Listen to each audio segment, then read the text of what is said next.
Shri Matre Namaha, everyone. I welcome you back to my channel, Journey to Inner Light with Shri. Before I start this fourth episode of the Power series, I would like to bow down to the divinity within each of you. As it is a very special day today, it is Datta Jayanti, where we celebrate the birth of Bhagavan Dattatreya. Today's video is a very special offering to him, where I will be talking about the power and the importance of a guru. Today, I will offer a short invocation prayer to all my gurus and Bhagwan Dattatreya himself, and I request all of them to please guide and lead me through this session. Om Gurur Brahma Gurur Vishnur Gurur Devo Maheshwaraha Gurur Sakshat Parabrahma Tasmai Shri Gurave Namaha. So, who is Bhagwan Dattatreya? And why is he called the first of all gurus, the Adi Guru? First, let me tell you the story about the birth of Dattatreya as referenced in many of our Puranas, the Bhagavata Purana, the Markandeya Purana, and the Brahmanda Purana. Long ago, deep in a forest, lived Rishi Atri, one of the 7 Saptarishis, with his wife Devi Anasuya. Their hearts held one desire, to bring into this world a child who is filled with divine qualities and who could guide humanity into the light. Rishi Atri and Devi Anasuya were known for 2 things: Rishi Atri's intense tapas and yogic powers, and Anasuya's unmatched purity, humility, and devotion.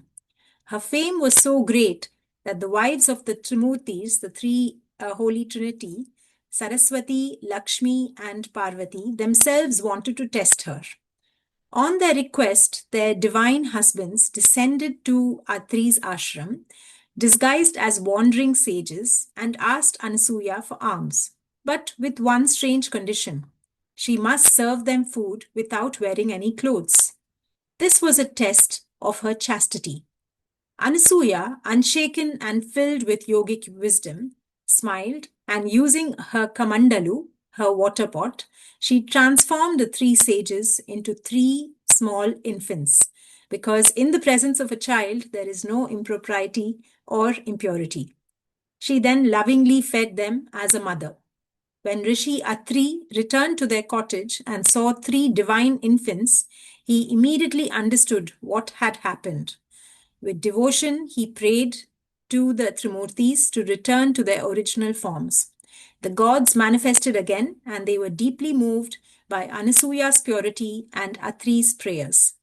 They blessed the couple, and they said that they shall together be born as one son to them. Thus, the combined energies and grace of Brahma, Vishnu, and Shiva manifested as Bhagwan Dattatreya. If you see his iconography, you'll notice that he's always depicted with 3 heads, 6 hands holding various objects, 4 dogs, standing in front of a cow, and a tree. All these attributes of the Lord have deep esoteric meanings. The Lord's 3 heads represent the Brahma Tattva, the Vishnu Tattva, and the Shiva Tattva, meaning that he carries the creative, the sustaining, and the transformative energies of the Trinity. He has 4 dogs around him, representing the 4 Vedas. They follow the Lord as hounds of heaven, watchdogs of the ultimate truth. They help the Lord in hunting and finding pure souls, wherever they may be born. Behind him is the cow named Kamadhenu. This divine cow grants the wishes and desires of all those who seek the Lord. She grants all material and spiritual wishes of the Lord's devotees.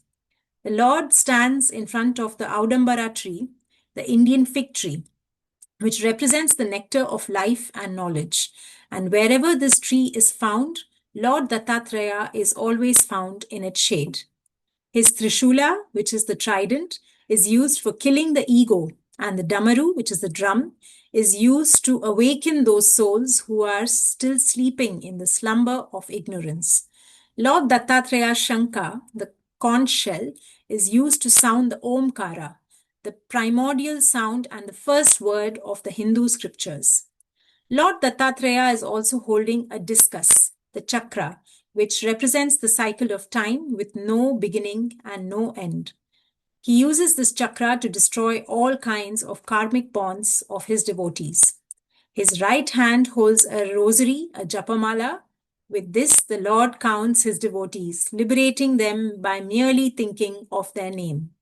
In another hand, the Lord is carrying the water pot, the kamandalu. This holds the nectar of pure wisdom.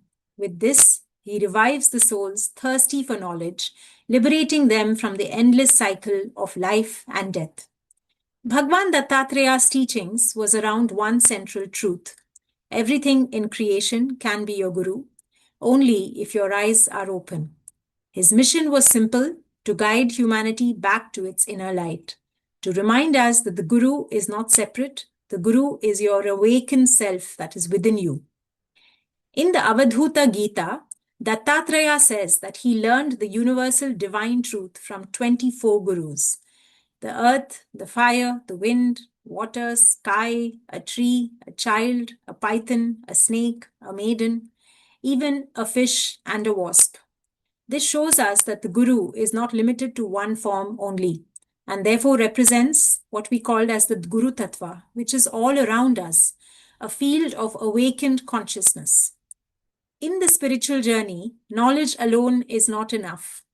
We humans live inside layers and layers of conditioning, fear, doubt, ego, habits, patterns that are carried from our childhood, even over many lifetimes.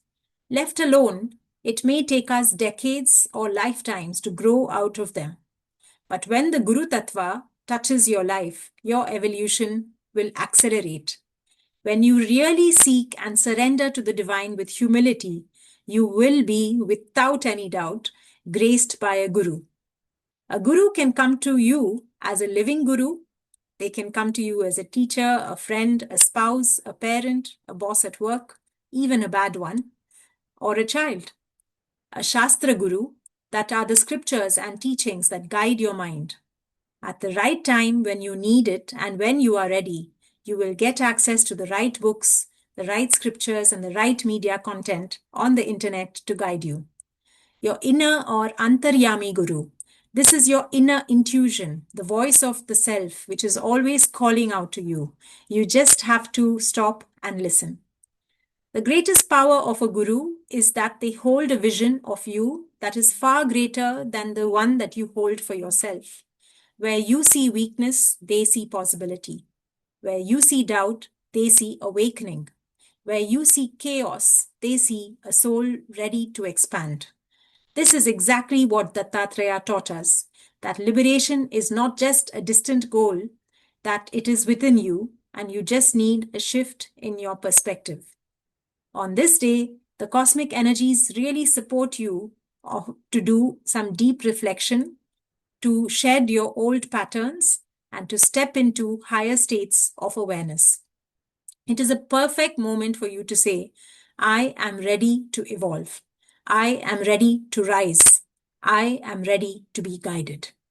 In closing, on this Dattatreya Jayanti, may we recognize that the Guru is within us, around us, and guiding us through every moment of life. May Lord Dattatreya remove any confusion and darkness within us, light up our path, and help us to become the highest versions of ourselves. Jai Gurudeva Datta. That was it for today. I hope you learned a new perspective which will help you in your own journey to inner light. If you like this video, please like, share, and subscribe for more. Love and light, Shri.